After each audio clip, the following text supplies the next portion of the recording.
ഇന്നിപ്പോൾ ഈ കണ്ട പെണ്ണുങ്ങളെല്ലാം കൂടി ഈ കണ്ടത്തിൽ എന്താ പണിയെന്ന് ചോദിച്ചിട്ടുണ്ടെങ്കിൽ മക്കളെ ഒരു ഒന്നൊന്നര പണിയായിരുന്നു കേട്ടോ. നമ്മുടെ ഇവിടെ അമ്പലത്തിൽ തൈപ്പൂയ ആഘോഷം 7 ദിവസം ഉണ്ടെന്നൊക്കെ ഞാൻ വലിയ കഥയിൽ കഴിഞ്ഞ വീഡിയോസിലൊക്കെ പറഞ്ഞിട്ടുണ്ടായിരുന്നില്ലേ. തൈപ്പൂയ ആഘോഷം ഉണ്ടെന്നുണ്ടെങ്കിൽ നമുക്ക് അമ്പലത്തിലേക്ക് പോകാൻ ശരിയായ ഒരു വഴിയില്ല കേട്ടോ. കാരണം റോട്ടിൽ കൂടെ വളഞ്ഞ് വേണം പോകാൻ. അപ്പോൾ വളഞ്ഞ് മുക്ക് പിടിക്കാൻ വയ്യാത്തതുകൊണ്ട് തന്നെ ഈ ഒരു കണ്ടം വഴി പോകാമെന്ന് വിചാരിച്ച് നോക്കുമ്പോൾ പന്നികൾ കുത്തി മലത്തിയിട്ട് തന്നെ നമുക്ക് വരമ്പൊന്നും ഇല്ല കേട്ടോ. അപ്പോൾ പിന്നെ ഞങ്ങൾ വിചാരിച്ചു ഈ ഒരു കണ്ടം വഴി നമുക്കൊരു വഴി അങ്ങോട്ട് ഉണ്ടാക്കിയാലോ എന്ന് നമ്മൾ വിചാരിച്ചു. എന്ന് പറഞ്ഞു കഴിഞ്ഞാൽ നമ്മുടെ കുറച്ച് അമ്മായിമാരും ചേച്ചിമാരും അമ്മമാരും എല്ലാവരും കൂടി ചേർന്ന് അങ്ങോട്ട് തീരുമാനിച്ചു കേട്ടോ.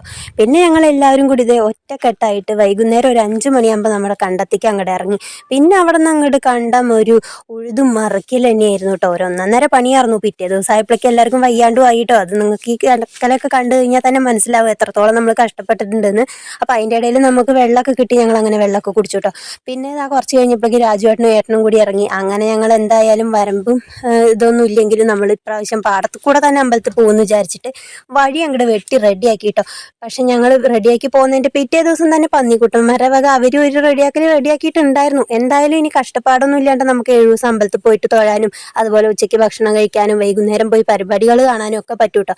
അപ്പോൾ ഇന്നത്തെ ഈ ഒരു വീഡിയോ ഇത്രയേ ഉള്ളൂ കേട്ടോ. ഇഷ്ടപ്പെട്ടിട്ടുണ്ടെങ്കിൽ ലൈക്ക് ചെയ്യാനും ഷെയർ ചെയ്യാനും മറക്കണ്ട. അടുത്തൊരു വീഡിയോ ആയിട്ട് വീണ്ടും കാണാൻ. അതുവരെയും എല്ലാവർക്കും tata bye bye, see U.